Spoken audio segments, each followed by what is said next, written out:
All right, and good day, everyone, and welcome to today's session of Truly Foundation and A Course in Miracles with your host and your temporary teacher, your temporary guide, your temporary coach, Oliver Blue, and I am so delighted on this Grand Friday to be sitting in this space, in this time, sharing with you what we call here at Truly Foundation advanced spirituality. And it is my absolute delight to be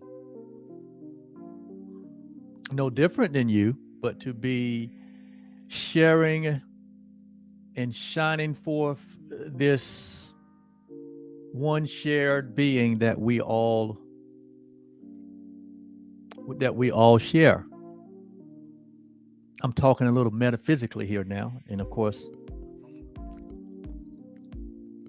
uh, my elder brother, um, that's from 2,000 years ago, he was, to me, he was one of the most profound metaphysics, and shared metaphysical teaching than anyone that have graced the planet. And that one I refer to is Jesus of Nazareth. He was, to me, the greatest teacher that ever lived. He could take the language, he could take the culture, he could take the people, he could take the past, he could take the future, he could take the present, and he'd mix it all up. And then he'd come out with a very simple message. He'd come out with a very profound message that transcended not only his time and his space, but it transcended time and space universally. He could talk heaven and earth all at the same time. And then when he shared with his mentees, you know, I also see Jesus as a coach. And that's where I got my inspiration to want to be a coach. And because what a coach does is a coach has insight, a coach has a coach has insight, a coach has vision that is somewhat beyond what one is seeing in themselves. The coach sees all the potential. The coach knows all the potential.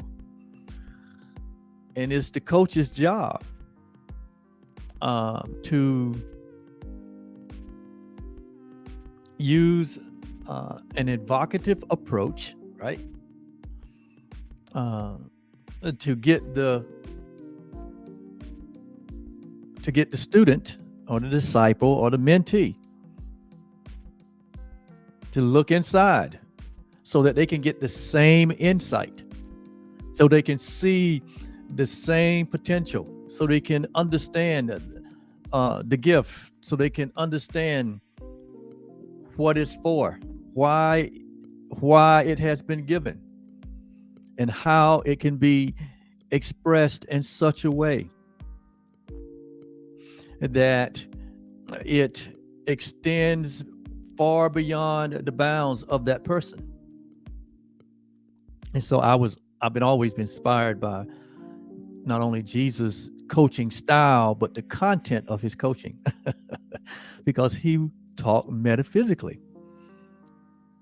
But at the same time, his messages were so simple because he could take earthly things and relate them to spiritual principles, or he could take spiritual principles and relate them to earthly things. He was a genius at that, and I've always been inspired by his teaching approach, and I try to use the same teaching approach. I don't try. That's a disempowering word, but I use his teaching approach. If he used that teaching approach, and he's the most,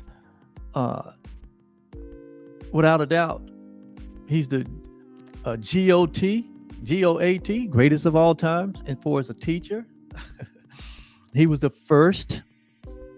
He was the first to accept the atonement for himself. Jesus of Nazareth was the first to complete his assignment completely. He was the first at a lot of things. And so any smart person would consider, checking him out, examining his life and his message and his impact, just to see, well, what was up with this guy? To the point that, universally, he's known as what? The savior of the world. And if he carries that kind of reputation, it would behoove me that all of us would want to examine and investigate his life. And so Jesus of Nazareth was a metaphysic. In other words, his insight transcended the natural world, the world of form. He was in heaven and he was on earth all at the same time. Because he realized, his insight was that there is no difference between heaven and earth, but that heaven and earth is basically one, all in the same. In fact, he came to the conclusion that everything was the one thing. He brought the message of oneness more so than any other teacher. He brought the message of oneness. He brought the message of the fatherhood of God more than any other teacher. That God, or the idea of a supreme being, function as what we would know to be a father. So see, that's a great metaphor or analogy that one would take to say, okay, you earthlings, you earthbounds, understand this. You understand the relationship of a father and a son in the natural. He said, well, take that same idea and apply it to the one that created all of us. And you call him a heavenly father.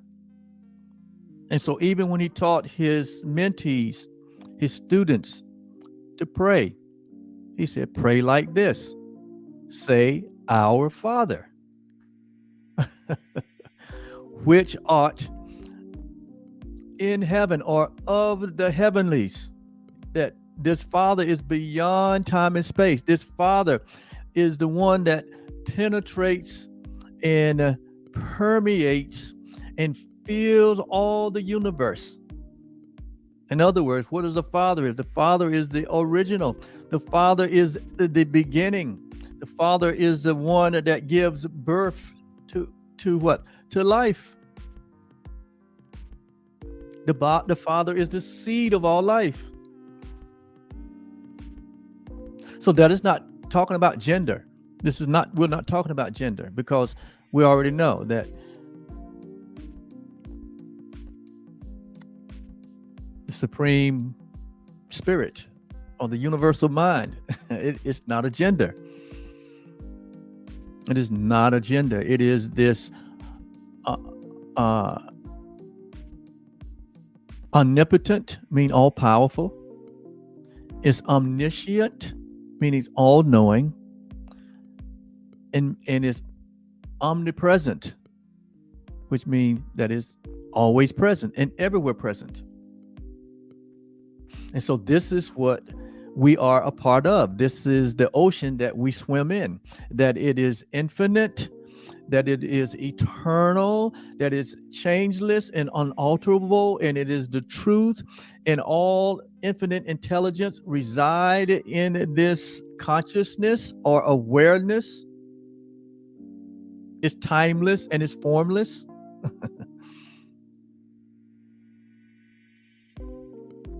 This is what we are engaged in. This is what we're all about.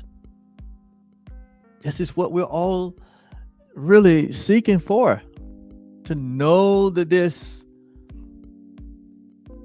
to have this mind, to know this mind. Why? Because to find your relationship to the Supreme is to find yourself.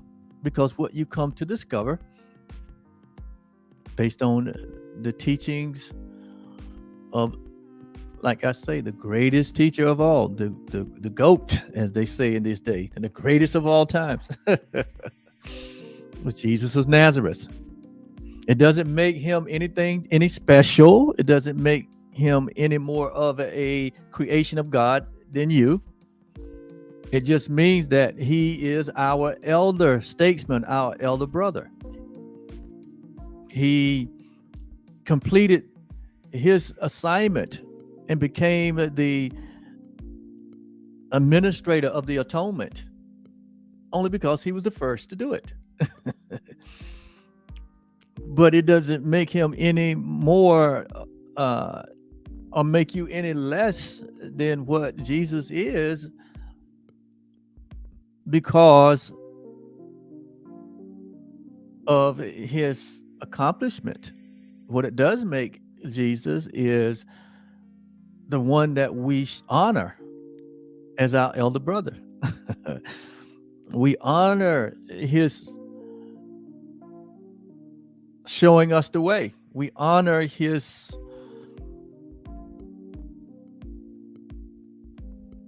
yes to reality only.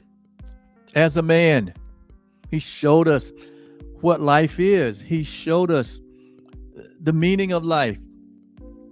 His teachings gave us a look into the science of life, the art of life. He was full of wisdom and full of all of the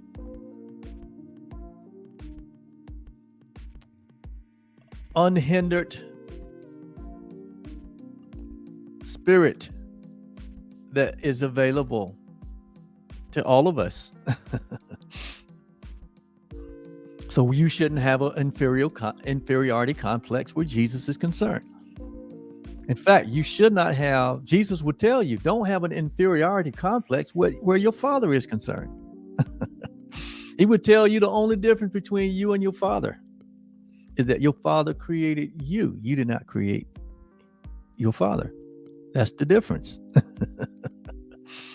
That our Creator created us. We did not create the Creator. That's the only,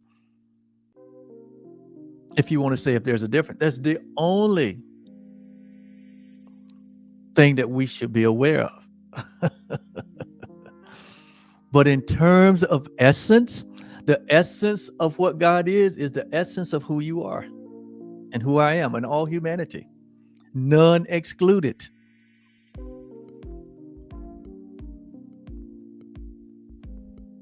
And so he was a great teacher, a great metaphysics. He taught his concepts, his ideas, his principles, his parables, was always showing us the ultimate. But at the same time, they were so simple and they were so relatable, his teaching, that at least one would capture the story if he wasn't ready to take that next step to capture the spirit of what the story was saying. At least you got the story.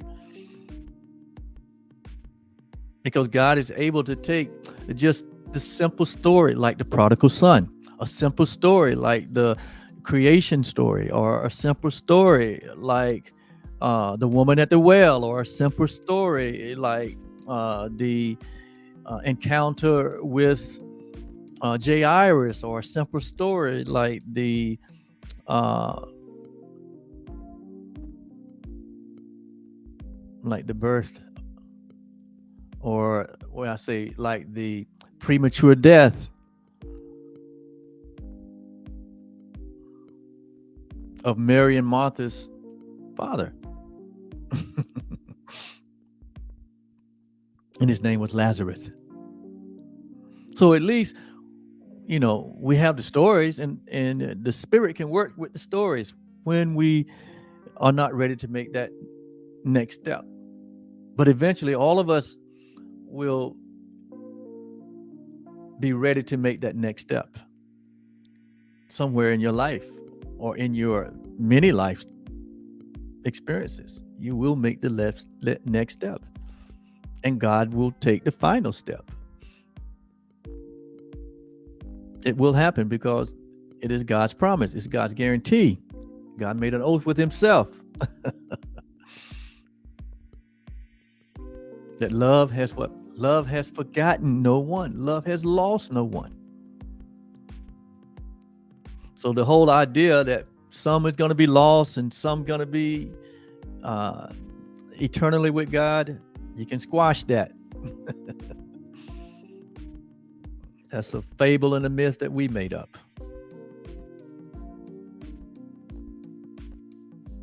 Even Jesus used the story of leaving the 99 to get the one. That's what that's symbolic of. That God is not complete without you or anyone. But you have to understand, God only sees the one. He only sees one creation. We're the one that are seemingly having this experience of the multiplicity of all these 8 billion bodies on the planet, and all these billions and billions of bodies that have visited the planet, as though oneness doesn't exist,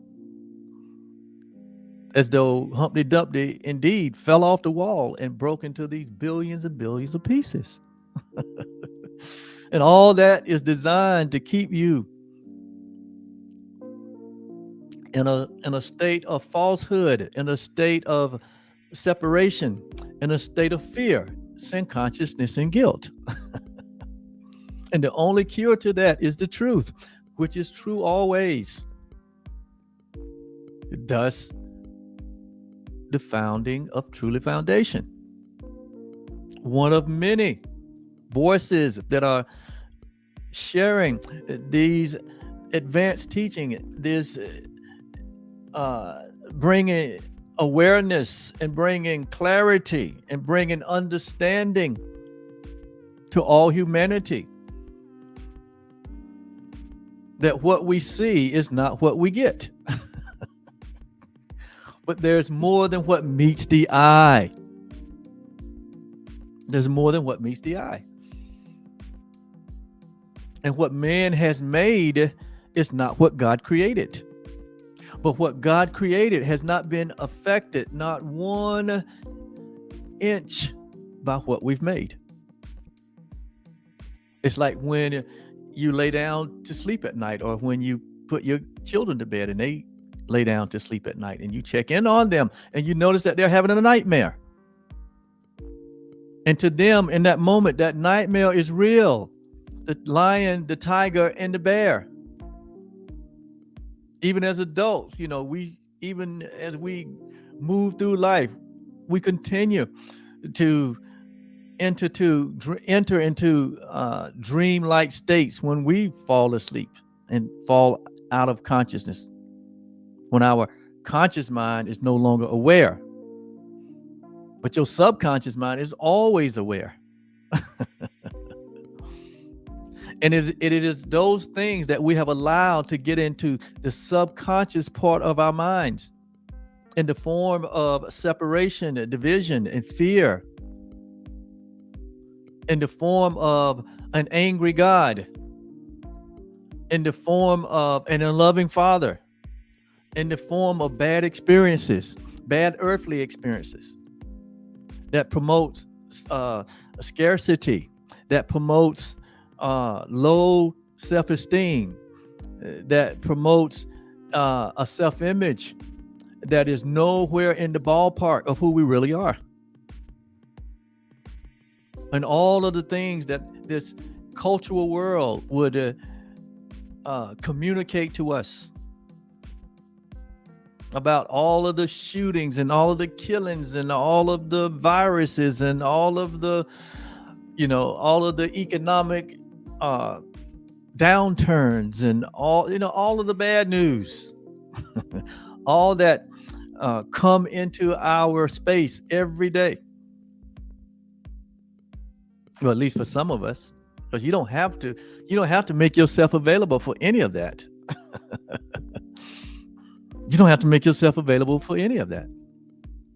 You don't have to sit and watch the news for hours and hours. You don't have to rush to your phone every time the notification bell goes off. And then you look at the phone, you get the phone, the notification bell goes off. You look at the phone and the phone says, oh, such and such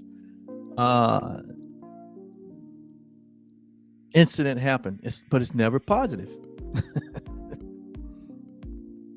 But see, all of that is by design to keep you distracted from the truth of who you are, to rob you of your peace and your joy and your happiness and your fulfillment.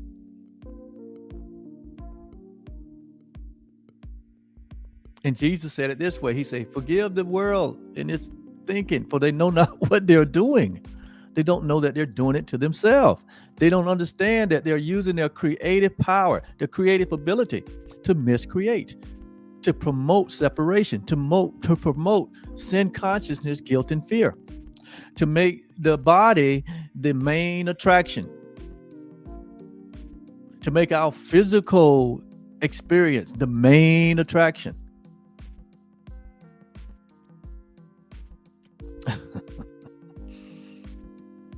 You don't see them promoting these advanced spiritual ideas on none of these large communication platforms. No.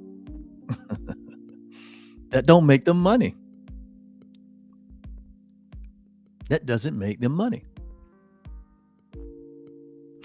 But what is being promoted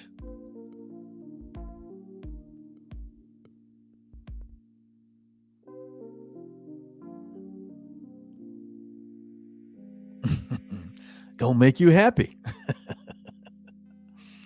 And so you have to make up in your mind that you're going to find your own way. You have to make up in your mind that there is a better way. There must be another world. And there is. There must be another life. And there is. There must be another path. There must be an awareness or a consciousness that I'm missing. And there is. And the good news is you get to choose. You get to choose what enters into your mind, what enters into your heart. You have the freedom to choose, and it can never be taken away from you. It can never be taken away from you. I don't know why I'm talking like this.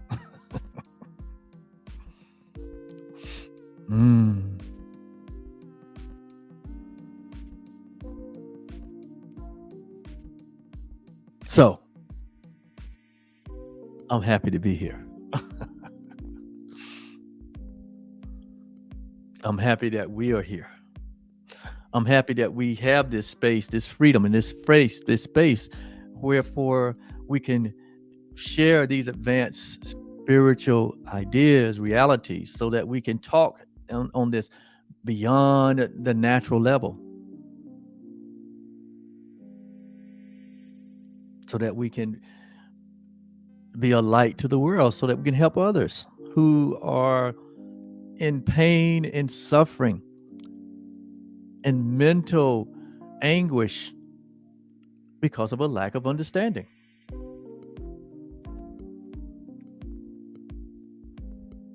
Who have been medicated to the umpteenth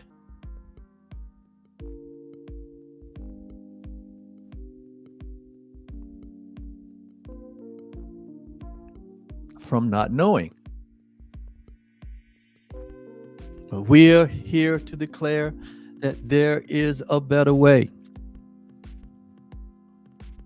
We're here to declare that just like the prodigal son came to himself, all of us must and will eventually come to ourselves. We cannot avoid transformation. You cannot avoid transformation. If you are an animal, yes. If you are a plant, yes. If you are a part of the soil, yes. If you are part of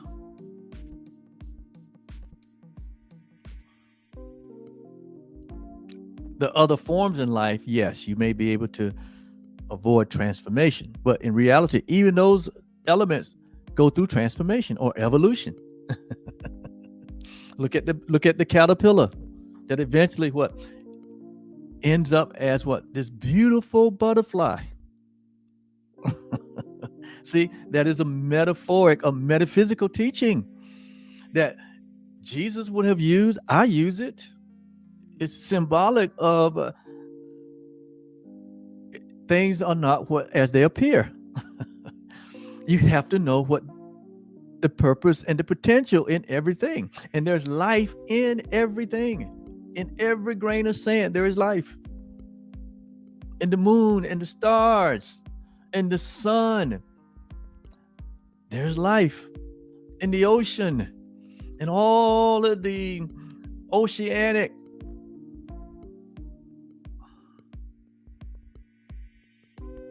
forms, and there's billions of them in the ocean. Every single thing has life. It may be in a temporary form, but it is the life that's holding or coalescing that form together. The same form. It's the same life that you and I share. It's not a different life. There's not another power. There's not a foreign power. There's not an enemy. There's not something in opposition. There's only the life. The only thing that makes enemies in opposition is a mind that believes that it's separate. The concept of demons and devils, that came from a mind that has its foundation in separation. If there's love only, if there's God only, then where is the devil? Where is the demon? Where is the opposition? Where is the enemy? There is none. The only enemy there are the ones that we have made up in our minds. The only enemy there is in reality, if you want to say there's one, is the inner me, or the enemy. See, the inner me that's holding on to a false belief. That's the only enemy that there is. And that's only temporary in nature, because what we're holding on to a false idea or a false self. God is love and God is light. And in God, there is no darkness whatsoever. So you say, where did the darkness come from? It could not have come from the mind of God or the mind of Christ. It could not come from the universal mind, but it could only come where that which God created, entertained, that which God created like unto himself, which humanity, entertained a tiny mad idea of what would it be like to be separate from your creator, or did the creator hold something back from us? Is there something outside of God? And immediately when that tiny mad thought, because it's a mad, insane thought, God is all in all. God encompasses all things. We live and we move and we have our being in this one being that we all share. Any other idea outside of that is ludicrous, and it all will only bring about pain and suffering. As we've seen, we got a whole history. We got thousands of years of seeing man looking outside of himself, looking outside of what God created to see if there was something left out, only to find out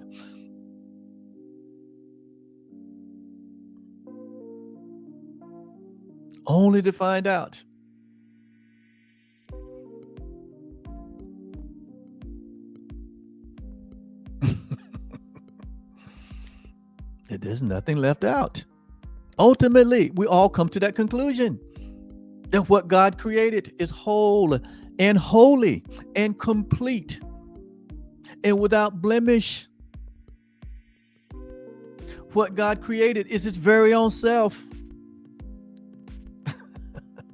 not as something separate, but one with, that contains his very nature, his very essence.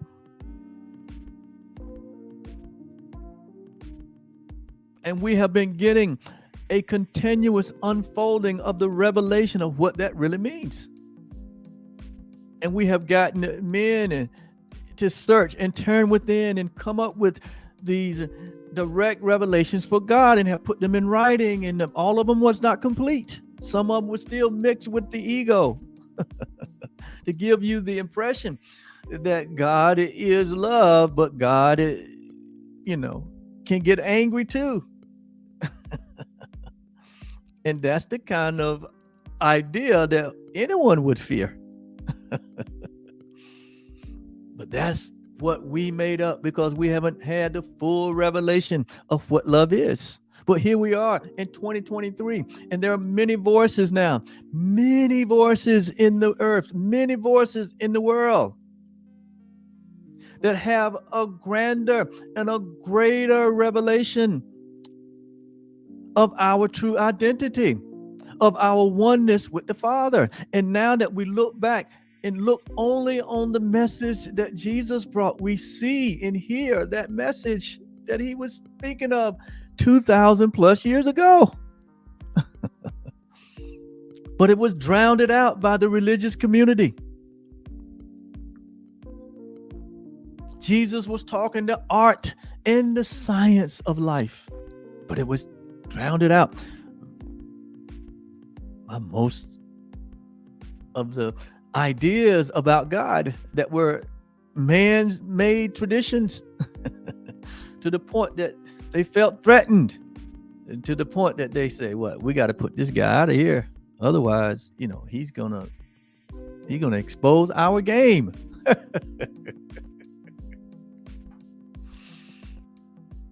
And so, as I said, he's my example.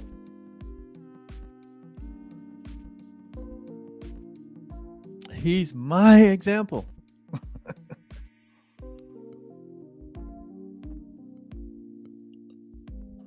He's my example. He showed us what a real Son of God and a Son of Man looks like as one.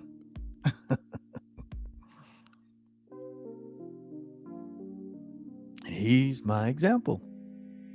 He's the example to the world. He said, when you see me, you have seen the Father. He was talking about all humanity. He said that I and the Father are one. He was talking about all humanity. So whatever he said about himself, he was saying about you. Why? Because it's true.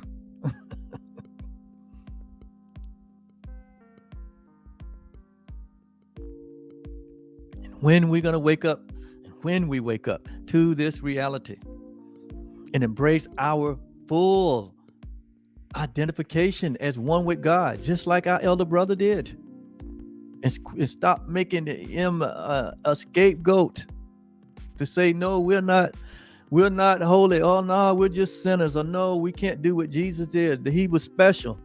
That's not the truth. That's just a cop out. That's just another place to lay in our fear. Jesus said, this truth, when you embrace it, he said, the truth will what? Set you free. The truth that you know, the truth that you have a direct experience with. He said, it will make you 100% completely free. Free to fully shine forth this shared being that we all share. Free to know love and to experience love on a level that is beyond what you can imagine.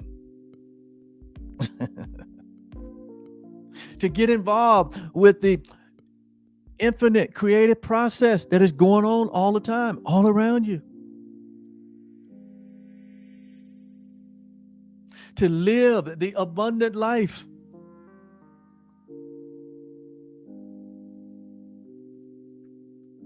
To love your neighbor. To love all humanity. It is possible. He didn't say love what humanity is doing. He said, but love the reality that humanity is more than what meets the eye. And that when you wake up to this reality, you'll be able to look past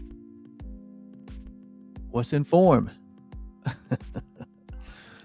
You'll be able to look past what is in form or what may be misinforming you or misinforming in its representation and see the face of Christ in everyone. That you may see a forgiven world. That you may see the glory of God everywhere. That the presence of God is everywhere. That is possible. The last thing that Jesus of Nazareth wanted was us to start a religion. But that's what we did. No, what he wanted was you to come to know this inseparable relationship that you have, this all-inclusive oneness that you share with God and with everyone. The knowing of yourself. That's what he wanted.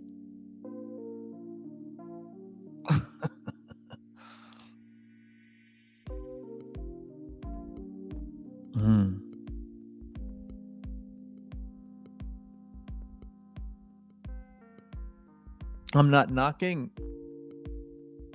structure or any of that. What I'm saying, but we can't lose ourselves in any of these activities, these rituals, these traditions that we create. We cannot lose the essence of who we are in those things. Because if we do, we lose our peace, we lose our joy, we lose our way, we lose our purpose.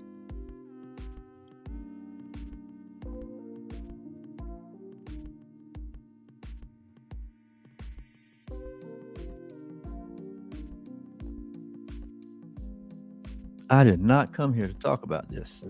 I came here to share workbook lesson 302 out of the student workbooks for student section of A Course in Miracles. That's why I came this morning to do lesson 301. And I don't know where that other stuff came from. But I do. But I do. It came from the light. It came to bring light. It came to bring illumination. It came to bring awakened consciousness. It came to bring enlightenment to all the world. That the world may wake up to the reality of our reality.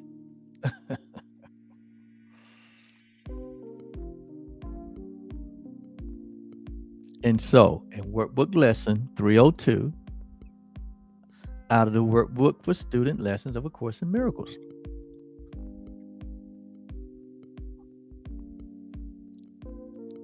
The lesson for today is where darkness was.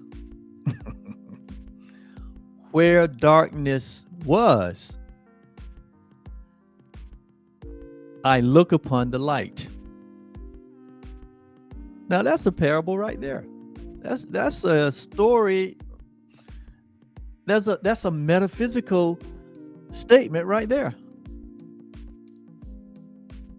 That is what Jesus would say 2,000 years ago, and he said it was true then and it's true now. That where darkness appeared to be, and darkness come in so many forms: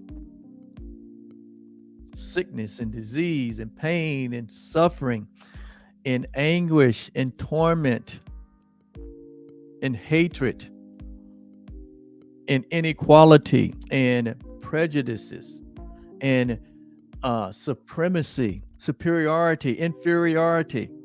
Every idea that is in opposition or is opposite of love and light, that's what darkness is. Wherever there's lack, wherever there appear to be scarcity, wherever there appear to be anxiety and fear and sin consciousness and guilt, where there is this competitive mind, where there is this culture of competitiveness, where there is this culture of kill or be killed, where there is division among nations and countries and communities and ethnic and national groups. All that we see going on in the political, in the business community, in the arts community, in the sports community, in the medical community, in every community that you can name that has its roots in division and separation and indifference, where there's not the mind of God, where there is not the mind of Christ, where there is complete love and complete unity and complete what? Complete equality. Where that is not present, we have attempted to substitute it with what the Course calls an ego idea or an ego thought system. And we call that darkness. Or we call it being asleep.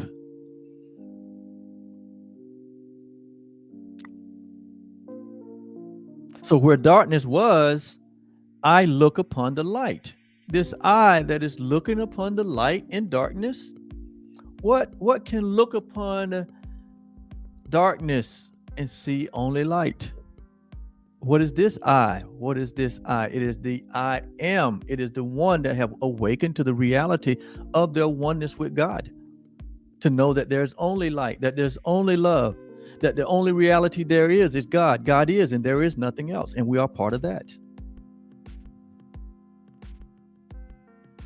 And so where darkness was, notice now, it was for your experience. But once you wake up, you only see the light of day, regardless of what the form looks like, regardless of what the situation or the circumstance or the condition looks like. When you are awakened and when you are operating through the mind of God, when you understand your oneness with life and that there's only life, and that what appears to be opposite of life is only a temporary illusion.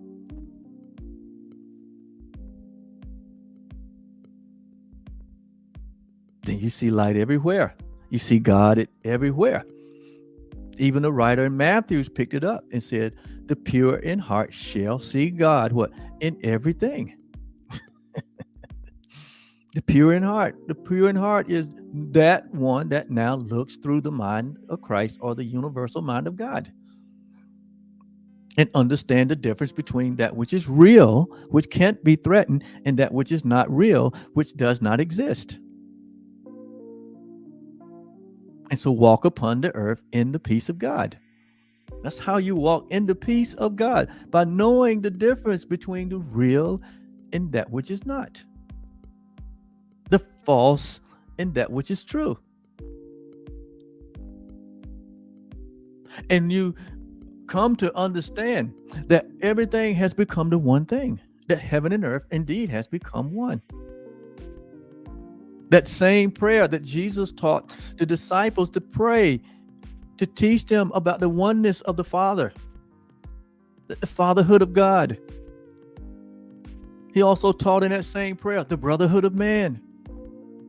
But he also taught this metaphysical idea that heaven and earth had become one.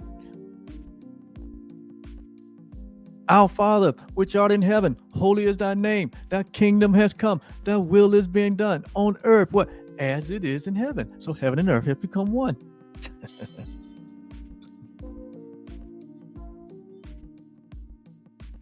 Heaven and earth has become one.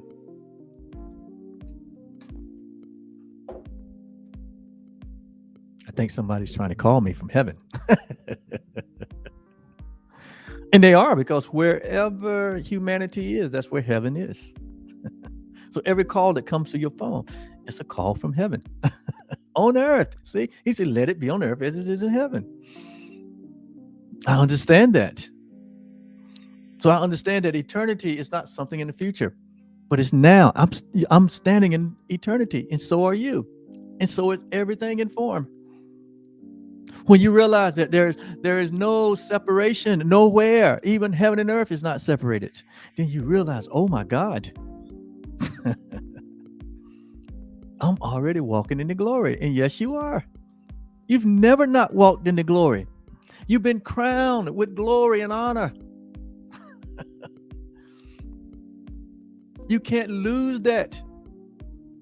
You can only fall asleep to it, but you cannot lose it. What God created, you can't lose that. Who you are as this innocent, guiltless, sinless, holy, infinite, impersonal, and self-aware being, you can never shake that. It would be like the child that's, you know how children do when they grow up. At least in this generation. I didn't see this much in my generation, but at least in this generation, children, they get raised up by, loving parents that gave them the best opportunity and the best, the best that they could give them, to give them the best start in life. And them children will grow up. And I'm hearing so many stories about it. Close stories to me. Where the child goes off and gets so caught up into the culture in the world, where they deny their own parents. They separate from their own parents. They don't have anything to do with their parents. They blame their parents for how they're feeling.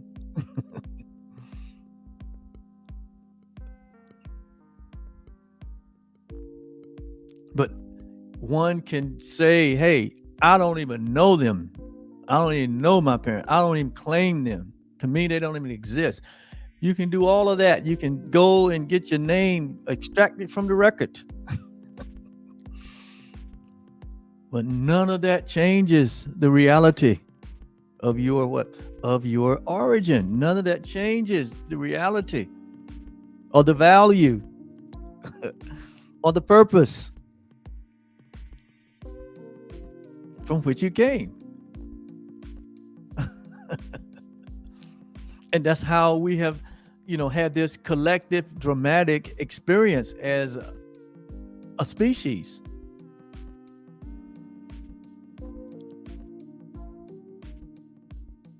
where you've seen the evolution of humanity. And even here we are, thousands of years later, and we still have the majority of people still walking in darkness, walking, looking for themselves out in the world, looking for themselves,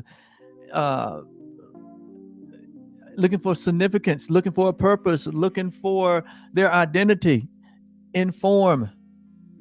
And it's not in form. Your identity was before form and before time and before the foundation of the world. So you have to go beyond this natural world. That's why Jesus taught metaphysics. Metaphysics means beyond the physical.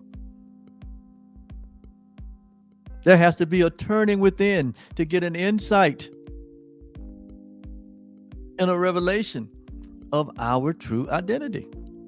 That is where all of us are groping in the dark to find. And it was there all the time, right here in our presence.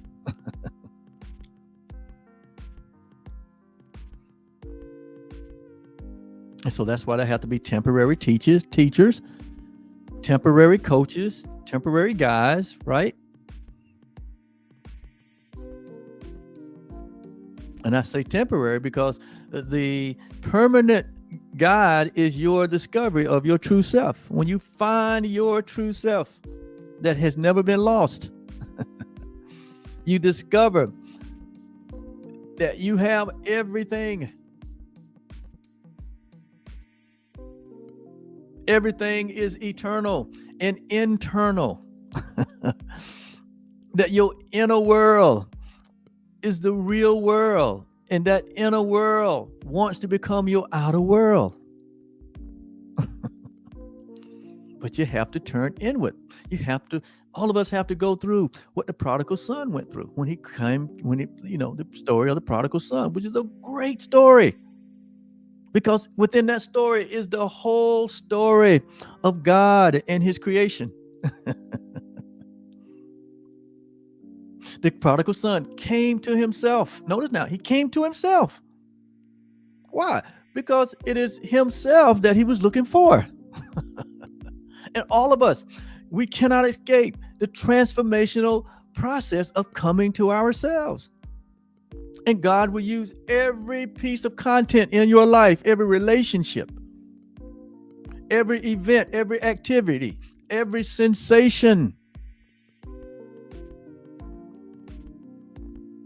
every idea, every thought. You can go isolate. You can go to the farthest of places trying to find. And wherever you go, God said, I will be there. Why? Because you can't separate from me. Jonah went on was it Jonah? Yeah, Jonah of Nineveh.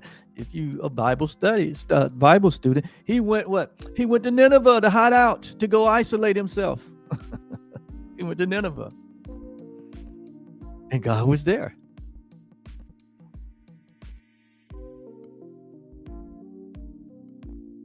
God told David, if you make your bed in hell, what did he say? I'll be there. Why? Because God is everywhere. And God said, by the way, there is no hell. The only hell it is in your thinking. The only devil there is in your thinking. The only demon there is in your thinking. The only enemy, like it's been heralded so many years about this grand enemy. You got to watch the enemy this, the enemy that, this enemy, that enemy. Everywhere there's an enemy. There is no enemy. There's only your belief in one. Like I said earlier, there's an inner me that's believing in a false idea. If there's God only, if there's love only, where could there be an enemy? There is no opposition in love. There's no fear in love, because fear has what? Torment. So when we become afraid of love, we experience what we think is some outside force, some enemy. And it's not anything other than your false belief. Examine what is being shared. Try it on, try it out. Try spending one day. If you think there's an enemy, there's a devil, there's a demon, there's a hell for you to go to, try one day, for one day, to walk for 24 hours with the idea that there is none. There's only God, there's only heaven, there's only reality, there's only light. Try it out for one day and see what it will do to your mind. See what it will do to your emotions, to see what will happen to your feelings.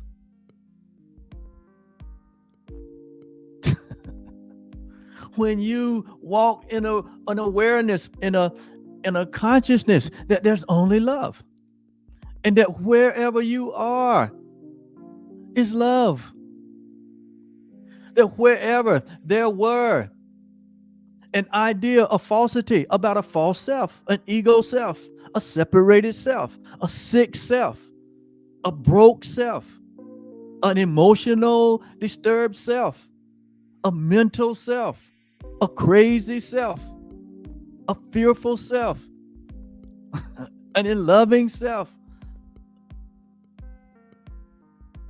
an inadequate self, all themselves that we made up. Walk in the light for 24 hours. Just practicing that, no, there's only the one self, and it's God, and I must be a part of that. Try it on for 24 hours and see how that feels. You won't want to go back. You would what? You would let go of all of the false ideas, all of the hallucinations, all of the fantasies, all of the vain imaginings, all of these crazy ideas that were put into our thinking. All of these traditions that were put into our thinking that comes from a place of separation. All of these insane ideas about who we are. All of these insane ideas that come from places that we think their intentions are right.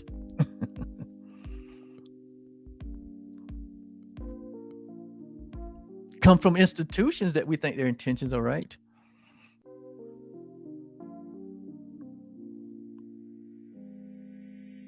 But there's still a tremendous amount of pruning that has to take place with humanity. We have to be pruned from these false ideas that go all the way back.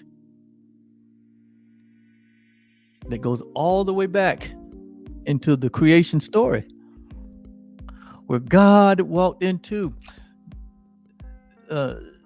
paradise in the cool of the day to hang out with himself. To hang out with himself. His offspring is himself. To hang out with his creation. And when he asked the question, where are you, Adam? Adam, where are you? And Adam said, I was afraid and I hid myself. That's the residual effect of what we're still suffering from. Adam entertained a tiny mad idea of separation. Nothing happened. You think something can happen to what God created? Absolutely not. You think we can change what God created? Absolutely not.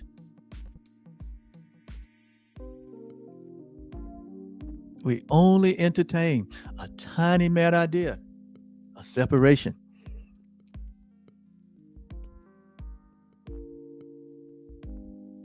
And in that moment, humanity did what?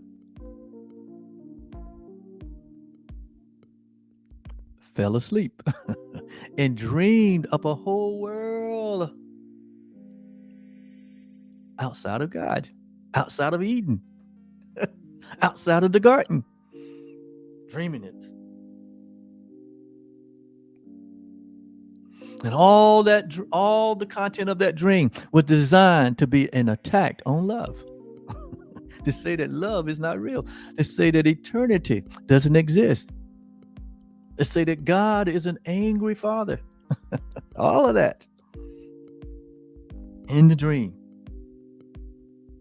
Seeing humanity as these billions of separated selves at odds with one another, war and fighting with one another, destroying and killing one another. All of this happened in the dream.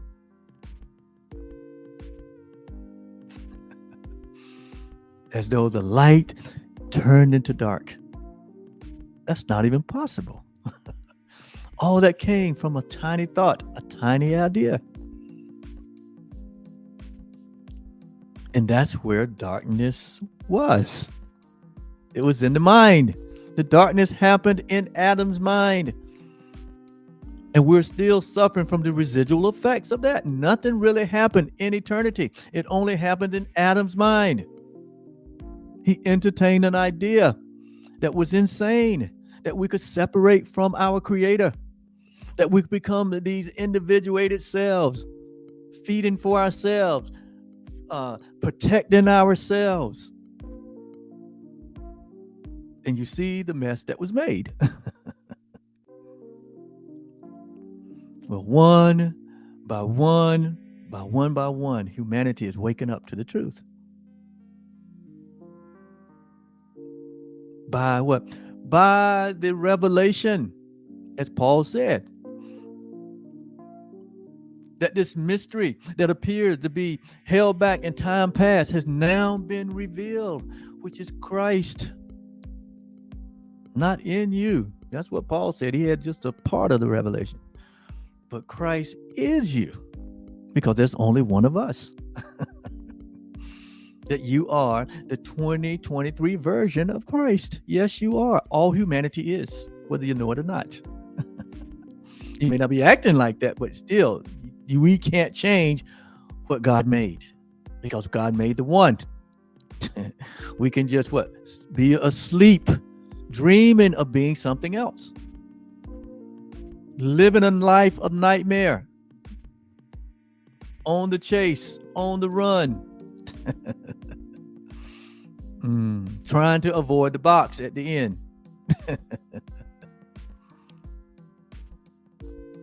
But life is more than that. Life really don't include that. That's just what we chose to experience. And you can choose to experience whatever you like. The Father will not stop you. He didn't even stop the prodigal son. He didn't stop Adam and Eve. He's not going to stop you. You want to have a nightmare of separation? Go right ahead. But when you wake up, when you come to yourself, you realize it was only a dream.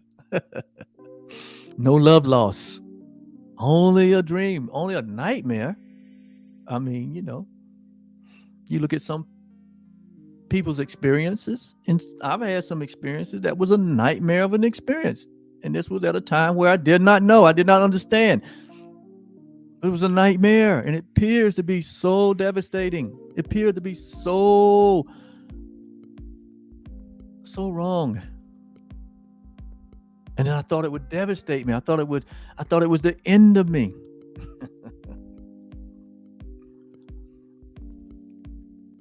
No, it was really the beginning of my awakening.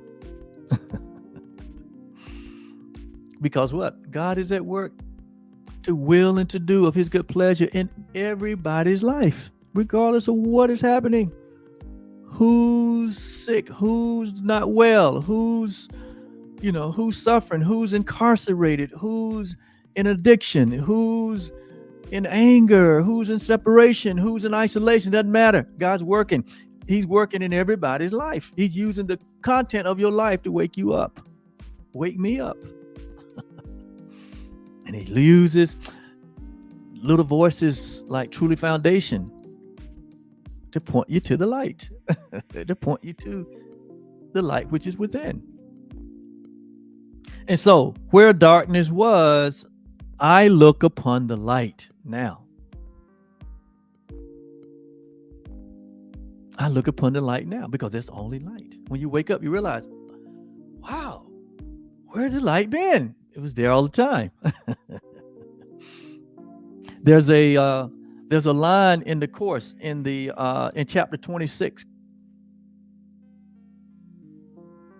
In chapter 26, in this section,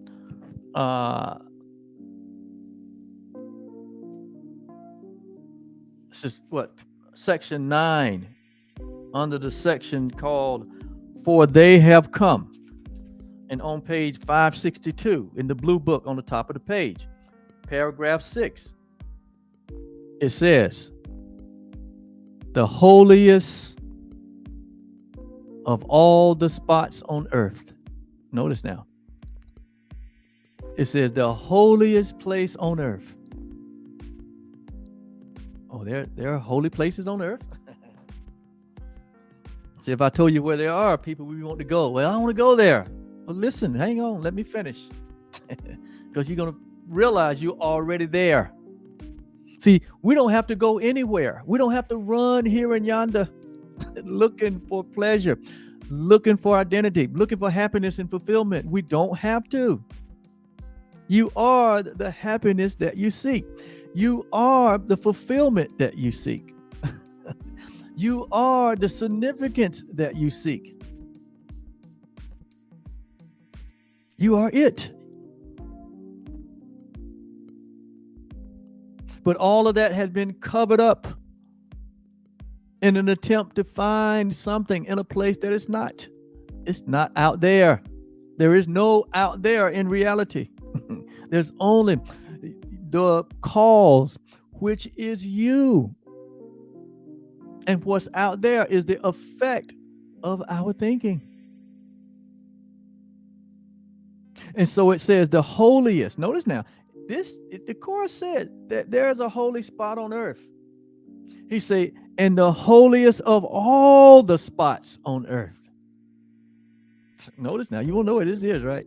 He said, the holiest of all the spots on earth is where an ancient hate has become a present love. And where is that place? You. All humanity is the holiest place on earth. Every human being is the holy of holies. And it's where an ancient hate, where we were indoctrinated by all of the false belief, all of the ideas of sin, consciousness, all the ideas of separation, all the ideas of guilt and fear, all the ideas of being inferior, all the ideas of being unequal and unworthy, all of the ideas of being born in a body and dying in the body. That's all part of it. That's all part of hate, because all that is symbolic of hatred. All that is symbolic of an unloving father.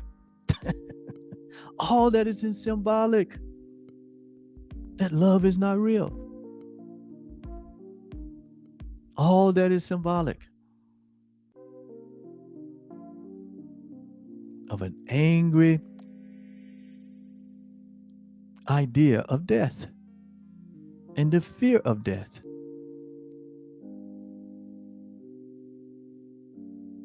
But here it says, the holiest of all the places in the world is where this ancient hate used to haunt you and me and everyone. It says, but that same hatred has become a present love. When did it become a present love? When you wake up to your true identification as the spotless, as the holy, as the very creation of love itself.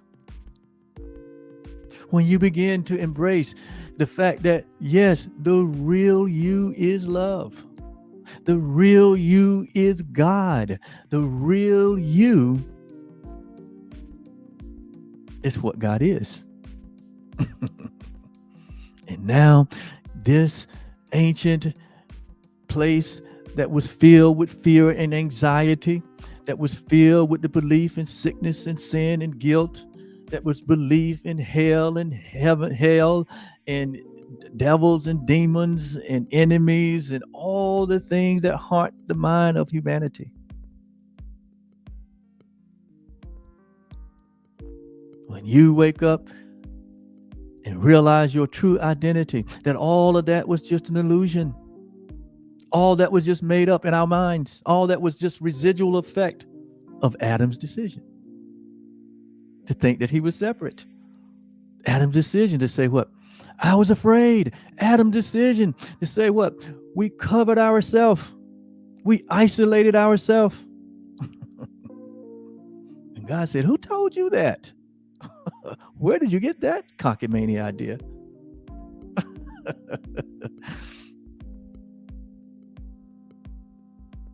So Adam had to go and find himself. And thus you have the history of the world.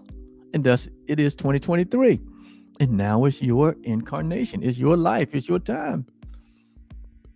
It's time to be free.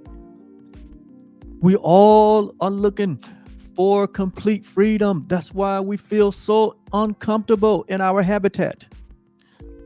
You look at every other element of life on the planet, whether it be the animals or whether it be the vegetation kingdom or whether it be the galaxies, the sun and the moon and the stars. Everything seems to be in order. Everything just seems to be in harmony in their nature, in their habitat. They feel natural. Every other element of life seems to be natural in their habitat. But humanity, we seem to be out of place. And we see an enemy on every corner. We're competing for everything. Kill or be killed. There's only so much. So we got to fight for the little that's left. All these crazy ideas where it's all about gathering up, hoarding up. Where you got 3% of all humanity is what? Controlling 97% of the resources on earth. How in the world we get there? Where this idea, just thinking. And so that thinking, when we wake up from that thinking and realize that nothing has changed, that heaven and earth has become one, that I and my Father are one, that I'm the holy home of God, that I'm innocent, that I'm guiltless, that I'm sinless, that I'm a part and connected to the infinite, that I'm not this personal self with a personal history, that I transcend that. I go beyond the physical. That's the metaphysics in the message, in the reality, that I'm one with reality. I'm one with love. I'm one with truth. I'm one with God, that I appear as the person of God in form. And when you wake up to those realities, all of the illusions, they disappear. It's like going into the room and turning the light on. What happened to the darkness? But really, in reality, there was no darkness. There was just an illusion of darkness. The only thing that matters is that you are the presence of love. None of the history matters. None of your experiences matters. None of your heartache, none of your pain, none of your dis-ease matter when you wake up to realize that you are the present love. And you appear in the presence or in the person of love. That's all that matters. That ancient place, that ancient hate, that self-image that you had about yourself and that had about others and had about the world, all of that thinking of the world, you had let it go. And when you let go of all that thinking, all the fear is gone. All the trepidation is gone. All the anxiety goes. All the fear goes. All the lack of peace goes. All the lack of vision goes. You can now see clearly, for the rain has gone. The reign, R-E-I-G-N, of darkness, the reign of unbelief, the reign of falsity, it has gone. It was consumed by the light. What light? The light that you are, the light that we share, this one bright, shining light that we share with God and with one another. And you begin to see heaven everywhere and in everything. The pure in heart shall see God. That's you and me when we wake up.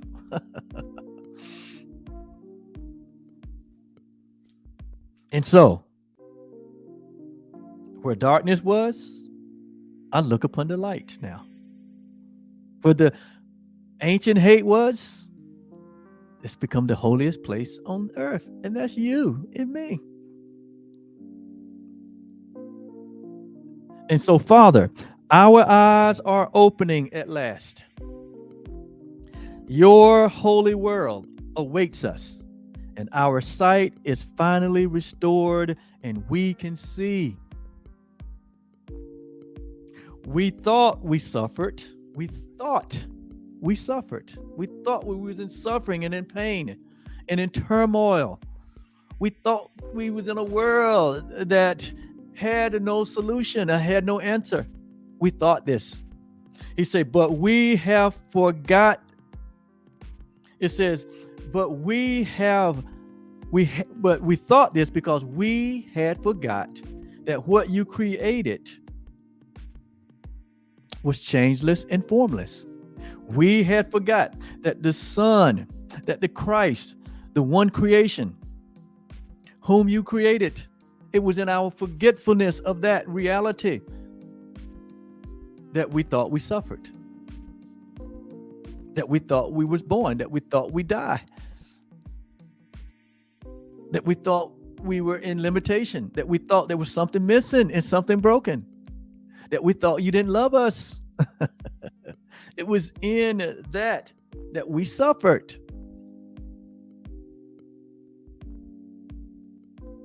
We suffer from thinking that there's going to be some on the left and some on the right, and some on the left is going to eternal torment, and some on the right gets escape.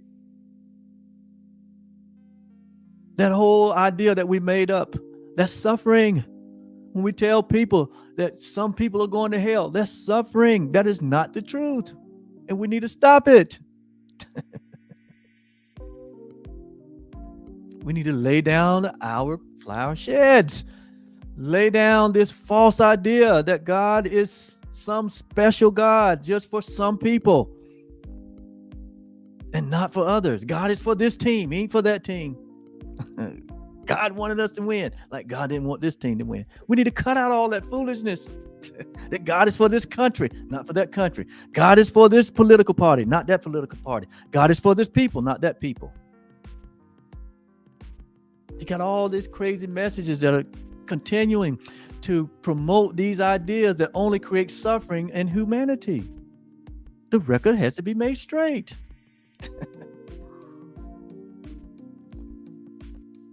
That's what Jesus came to, set the captives free from their own self-suffering, from their own lack of vision, for their own lack of knowledge, for their own lack of truth.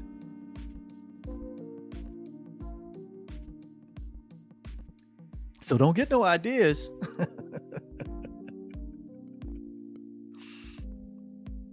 So let all of us today, because when I speak, I'm speaking all inclusive. There's no exceptions.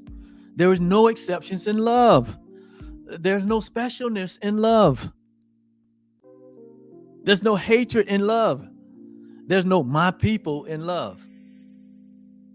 This people saying, we got to look out for ourselves. That people saying, well, we got to look out for ourselves. This people say, well, we got to look out for ourselves. So you still, all that promotes separation. All that promotes division. All that promotes the lie. There's only one self. There's only one people. There's only the Christ. And we're all that equally. We all share in this equally, this one being.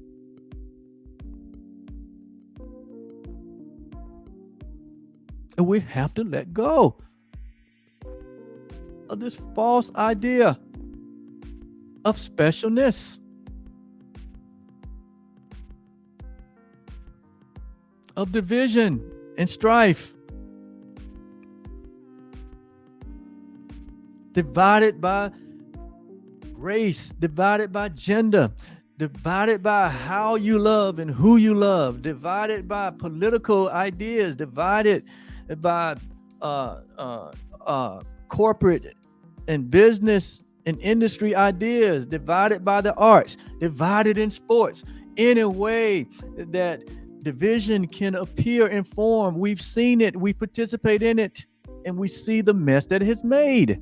Let it go and connect yourself back to the universality, the universal mind of oneness that we all share.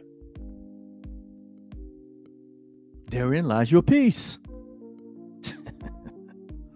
Therein is where your life has deep meaning and good purpose.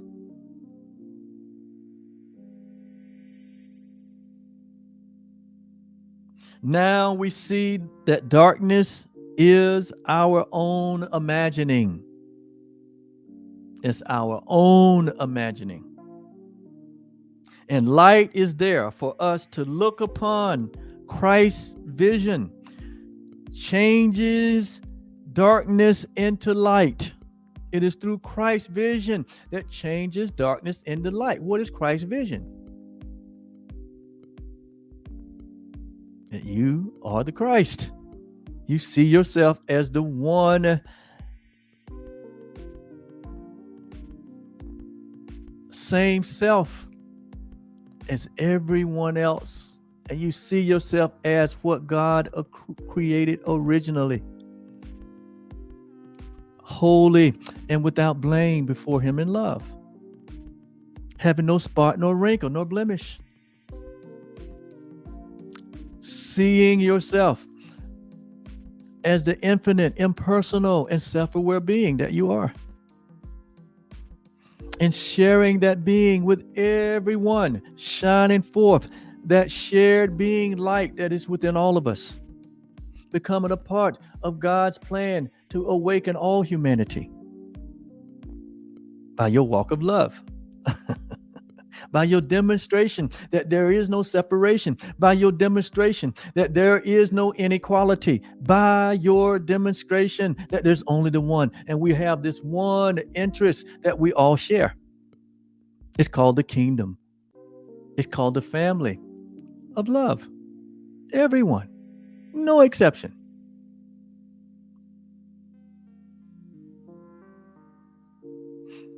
So lay down your traditions that are keeping you in anguish, is keeping you from your very own peace that you're looking for. God is not divided.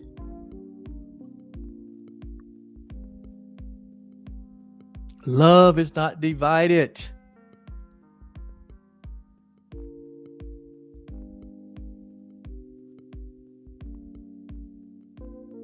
So Christ's vision changes darkness into light. For fear must disappear when love has come.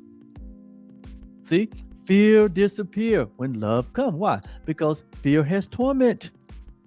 There's no fear in God. There's no fear in love.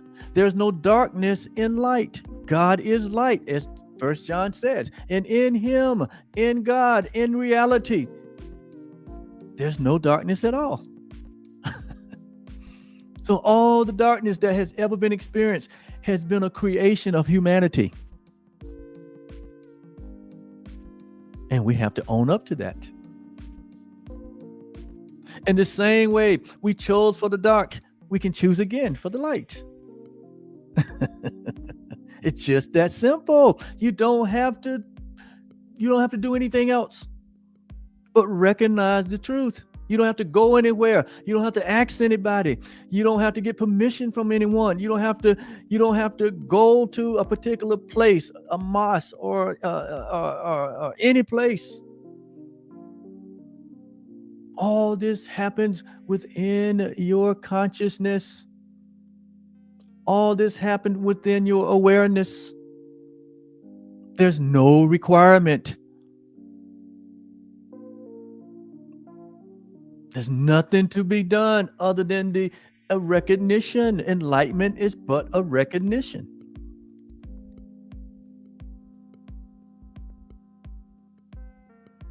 There's no steps. There's no ritual. There's nothing you have to do. It says it's a recognition. And you don't need no one to recognize.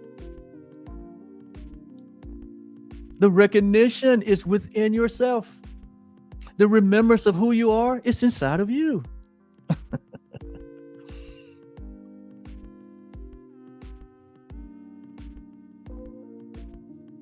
So let us forgive this holy world today, because what? That's all you see now. That we may look upon its holiness and understand it but reflects my own holiness. See, when you don't see yourself as holy, you see a world of separation. When you don't see through the eyes of Christ, you see a world that's in darkness.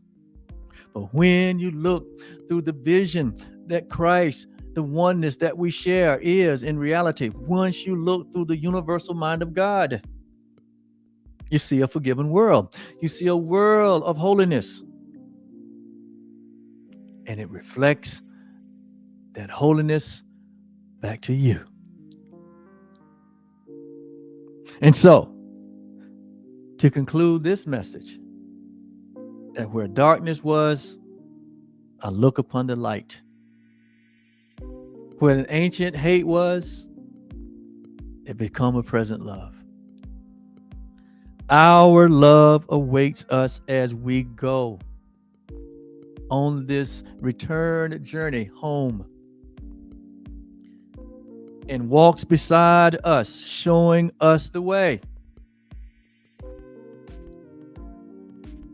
This light, this reality, this truth, this awareness, this consciousness fails us in nothing.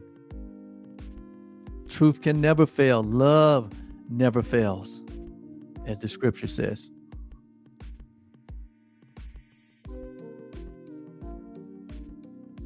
Your reality, your oneness with God and all living things, it is the end that you seek. It is what you have always sought, is the knowing of yourself as this innocent, whole, and complete,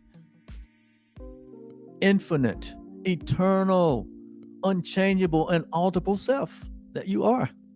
Not as a body.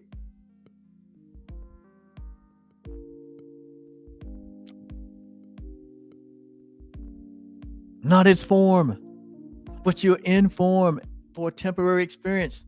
But who you are is eternal. Your nature is eternal. Your nature, your essence is infinite. You will never cease to be. Because God will never cease to be. Because love will never cease to be. That's the only reality there is. And that's what you are. And so with that end in mind, with that end, and knowing that that end is what all humanity has sought, and it is that end that we are, and that ends, which is the means by which we go to our self, our unity, our oneness with our Creator. And so we look upon the light now. Where did the darkness go? Poof. Where did the judgments go? Poof. Where did the guilt go? Poof. Where did the sin consciousness go? Poof. Where did the sickness go? Poof. Where did the birth, the death go? Where did the scarcity go? Where did the lack go? Poof. Where did the fear go? Where did the anxiety go? Where did the addiction go? Where did the conviction go? Where did every event and activity in your life go? Where did it go? It went poof into the light, consumed by the light. What happens when you wake up from a dream? You realize what? Poof, it wasn't real. You ever seen a child's face when they wake up and realize that the lion and the tiger and the bear was not really chasing them, but they was always, the whole time they were at home, safe in their mommy and daddy's bed, and they thought that the end was coming. And when they wake up and gather themselves, they go skipping off. And this happens the same way with adults. When you wake up from your little nightmares and you realize that your child or your dog or your animal or your bank account or your all these things that happen in our dreams to bring fear to us, and you realize it was only an illusion. Eventually we say, what? Thank God. That was a nightmare. Well, some of us are still in the stage of, in our waking dreams, that we're still having nightmares in our life. We're still struggling with limitation and lack and sickness and disease and pain and suffering and situations and circumstances and conditions that are crazy and insane, you would think. I'm saying they're only that way because of the way we think. They only appear to be real because of our still holding on to a false idea. We're not looking through Christ's vision.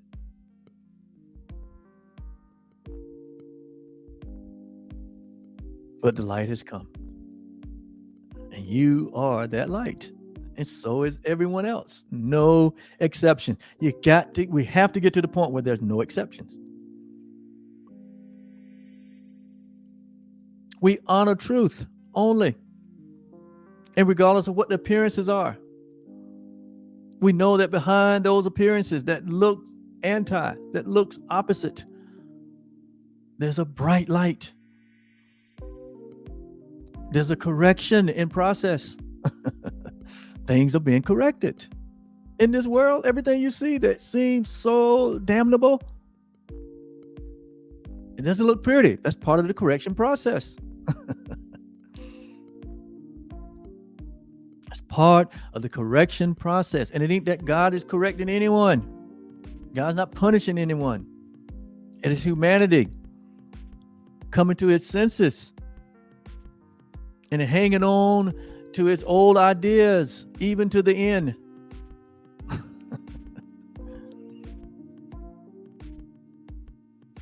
But truth shall prevail. Only the purposes of God shall prevail. And when you know that, you can have calmness of mind. You can have peace. You can have joy. You can have happiness. And not only you have it, but you begin to exude that in everything that you do. You take all of that to your activities. You don't go to the activity looking for any of that because it's not in any of that. You are the only reality in the world. You are the cause of everything in the world. You're not an effect. You are a cause.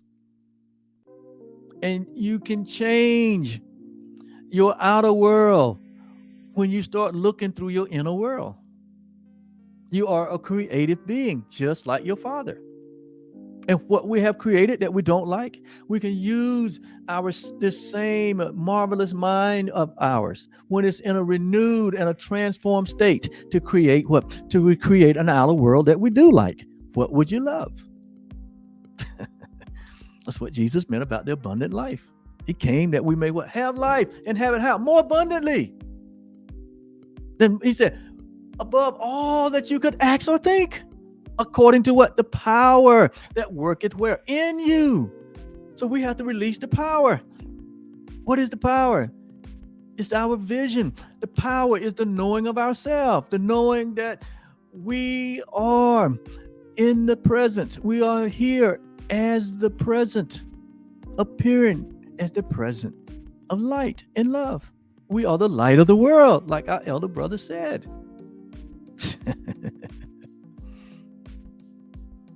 Let me stop there. I have given you enough for a lifetime. Enough to chew on for a lifetime that can change the whole world. At least your world. To start. But all of us have within us the ability to change the whole world. Jesus proved that. And not change it as far as form, but to change our mind about it, that this is not our home. We are in this experience that we're not, but we're not of it. The experience didn't make us. This experience don't define you. But we're here on this temporary journey, this temporary experience to correct the wrong, to correct the mistake. That's all. And we've all agreed here to come and be a part of the correction process. That's all.